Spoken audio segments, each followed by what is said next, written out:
Hey everybody, Junior Lockpicker here, and I'm going to be picking this Brinks mortice lock with the bottom of the keyway tensioner and Pagoda rake, and then I'm going to be using a hook in 25 thousandths. There we go. So I'm just going to be raking it open just to show how easy it is to get open. Here we go. So just give me a second. It's become one section. There we go. Okie dokie. And just that quickly, it is open. Let's relock it.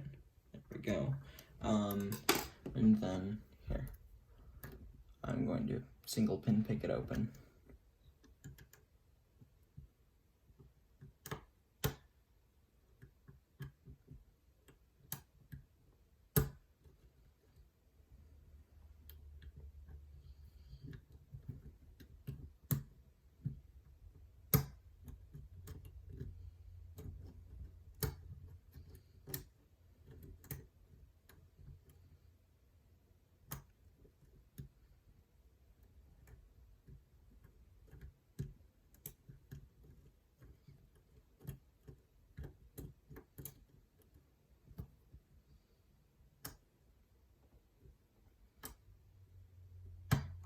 There we go. I was missing the first pin, and it's open again.